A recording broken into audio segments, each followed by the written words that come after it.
Hello YouTube, Joe from Joe's shop. I thought today we would look at the router. A pin router that I made actually. Now a pin router can be used a whole lot of different ways. But the way I decided to make it and use it was for a thin little pattern I put on top of a piece of wood. Whether it's steel, aluminum, something you cut out of wood, doesn't matter. Maybe it's even laser etched so it's down a little bit so that the pin can follow it. Either way, you're going to fasten that to a wooden block. On the back of the wooden block, we've got some foam tape, and that holds the vacuum in, and you'll see in a minute why that is. And I've got the middle blocked off so that this vacuum can't transfer to here and make it leak. Okay? This hole just simply goes to this side, and I've threaded this into there. All right? So a pretty simple piece so far. 3/4 wood, 4.5 inches square. Little piece of 1/4 inch that I just cut a design into. I don't know what you would like to use. That's why I guess I used a question mark. But let's have a look at how it works. Over here, we have a bimba valve, a pancake valve, that when I tell it to come up, the pin will come up. When I tell it to go down, it will go down. It goes down pretty slow too because I've choked off its air points. Down here is a PLC. And there's 2 valves on the bottom here that are to let air out. So you hear the loud but you don't, because I have them stuffed with steel wool. So it makes it operate real slow. Let's have a look. It's going to get noisy fast because I got to turn the system on, but let's have a look at how it works.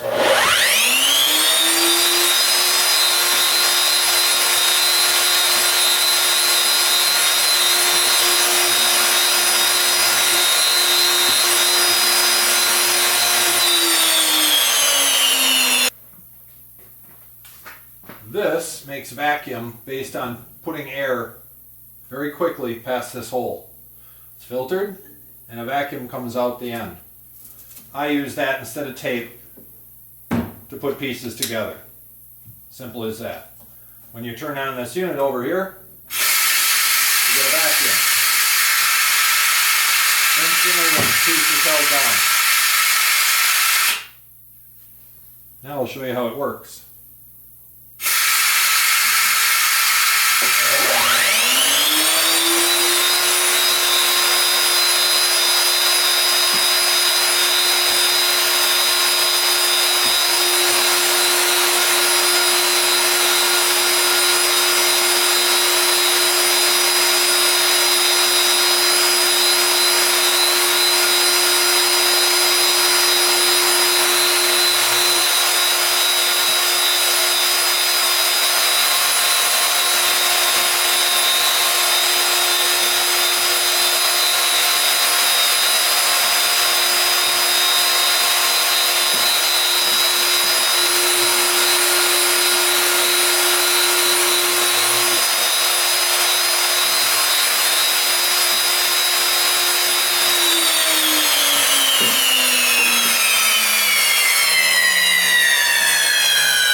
And there you have a part. Alright, let's have a closer look at the bottom of this thing. Now, first thing I gotta mention is I covered this in 220 grit. So when you put your lag screws all in through the top of the table, and they're good and tight, I guarantee this thing is not gonna move. Now, you're probably saying to yourself, how do you align this pin with your router? I took a piece of tubing, 1/4 diameter, with an 1/8 inch hole, and it's perfect sized, 1/8, perfect sized 1/4. I drop that right into my router collet, bring the router up so it's a little bit above the table, and then this snugs perfectly into this. And it aligns as you snug up your bolts. You now have absolutely perfect alignment between your pin and the router so that nothing's offset when you go to route. All right? And I think I mentioned this is a Bimba pancake valve before. This is a 4-inch. I'm operating it at 100 and I think 10 psi. I think that's really all you need to know here. The switch, I actually did a breakaway on here just because it gets hit with, you know, sooner or later you're gonna hit it. And I figured that'd be better than breaking it off. It's in a dust-free, supposedly, environment. And like that. Next, let's talk about your spacers. I have little spacers here that I've just whipped up so that if you need the pin to go down further, you just slip them in between the roller and the actual pin here.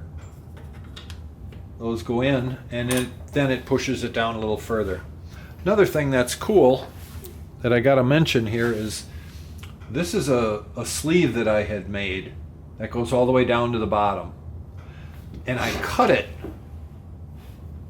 so that if this ever gets sloppy and that pin starts to move at all, this thing's no good. So all you have to do is just lightly snug on these, which push on the front half of this, and always keep just the right load on the pin so that you get really, really tight, perfect parts without any motion to the pin. That's you can't have that. It has to be perfect. So that's how I thought I would maintain that. Another thing is the pins that go into the bottom of here. For me, it was just a 1024, a hardened pin that's been ground down and then radiused. And there's a little slot in the bottom so you can still take it out if you need to with that, in case the pin gets jammed when you're undoing the nut. And I just did different sized ones because you will need different lengths. Sooner or later you'll want something to change. And what's really cool about these pins, you guys, is you can make a pin extra large or extra small just to do something different on your detail versus going 1-to-1. So don't forget about that. If you make something that's a little small or a little big, you can change this pin and still have your cake and eat it too without having to change the pattern. Pretty cool. One other item, I'm sure you guys are seeing this hole back here. This is just acetate, Teflon filled acetate, and it's in an application just like this from before. This wasn't on here at first. What was on here is a handle that you could roll forward and backward that had two bearings on the bottom of it, so it would roll over center to lower this. But to do one thing and do the other was very cumbersome. So the next day I decided we had to do a valve on here so that I could hold the pattern underneath and hit the switch. It was so much easier. Now this kind of shows you the basic workings of the inner guts of how this router works. All right, you can see you loosen up these blocks on the sides with those twist handles, and it can go up and down that pole. Now this is a real short throw. I only made this one work about 3/8 of an inch of stroke. Although you can make them or have them whatever's, well, larger than that if you like. But I figured that was nice enough stroke length for thin materials. Now, all we're really doing is running an air valve up to the top of the pancake valve here because I don't need speed down. I just wanted something up. So this is just an out. It just blows out here. Just air goes into the bottom to push it up. Okay. This is on a mount that floats left and right, moves around because who knows if everything is perfectly skewed true. And it works pretty good. Down below here, I have a foot pedal that I made out of just a valve, a regular twist valve that you have. And the foot pedal makes it work inside a box. Now this is the pedal that's inside the router cabinet. Okay, you push on this with your foot and the router goes up. The second you let off with your foot, router goes back down. This is a simple outline, or an inline rather, and the out is on this side. Now let's have a good laugh at what's inside this box. You guys are going to love this.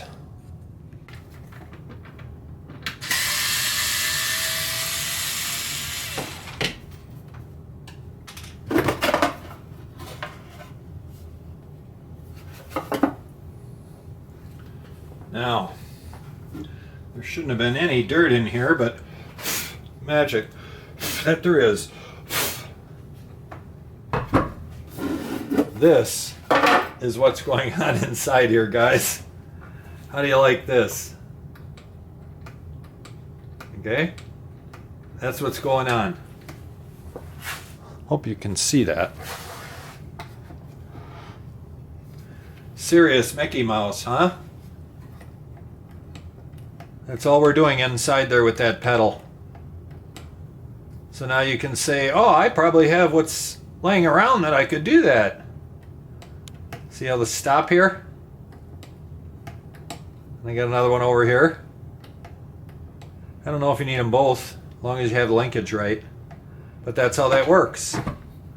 And I see over here we have this one blocked off so it doesn't make a lot of noise. There's some kind of muffler I've made at the end here. But that's how it works, guys.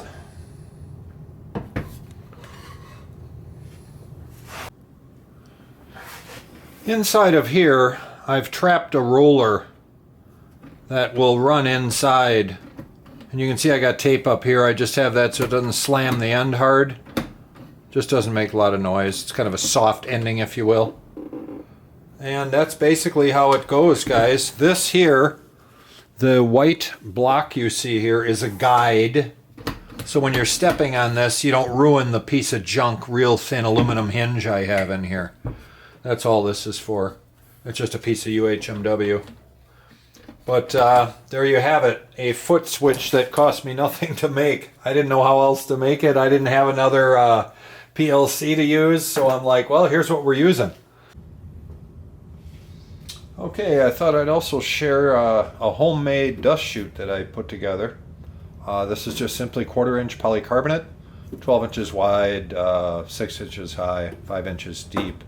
And it'll accept a 4 or 5 inch hose, a couple gussets, and I made a long tail on it just so you can clamp it to the back of your table easily. And the reason why I'll clamp it down is you can either use this across the front if you had a bearing cutter in there, or you can go in deep here and do it like this. And this way, to really have it more safety added, if you will. If this is clamped, it's kind of like a safety fence for your fingers. All right, and also I made these open up, so depending upon how you like to route, if you do want to go all the way in like that, you know, to come across the bearing way inside, that way it makes it 100% dust free. So I just thought I'd share this with you guys. Simple blast gate on the back. Let's have a look at how it works, and then some other fences.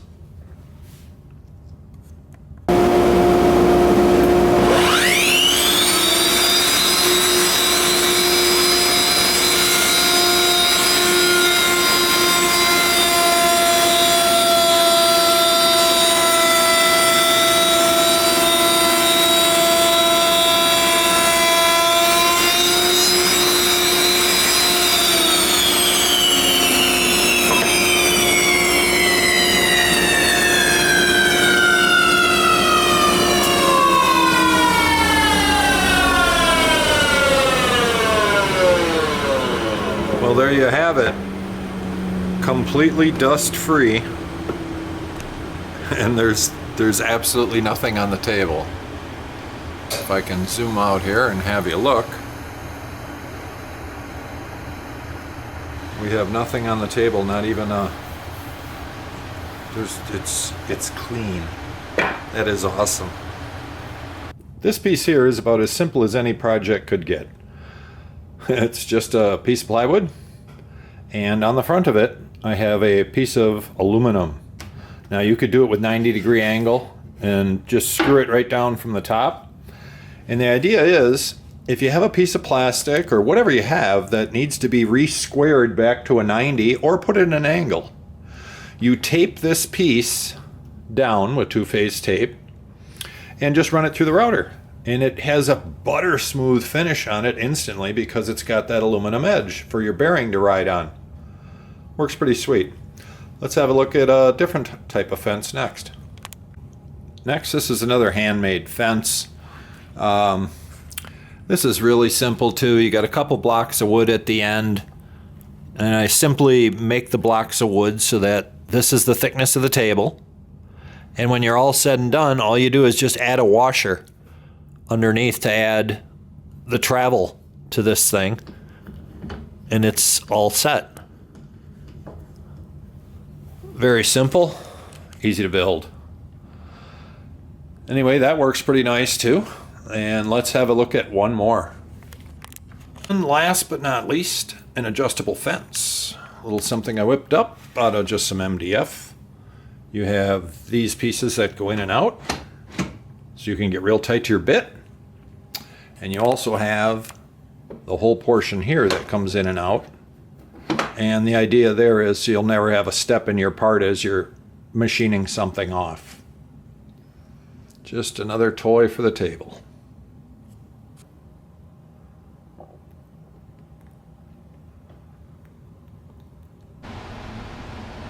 All right, and last but not least, let's have a look at bits.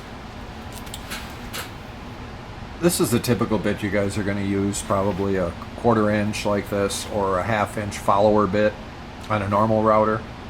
But if you pin route, you're allowed any type of bit that you would like to put down below, because the pin is doing the work of guiding up above. So down here you'll see that this one probably won't plunge cut well. This will, due to the tip. These all will. Obviously a bearing won't. But if you have plastics, guys, you'll definitely want to go to a single flute.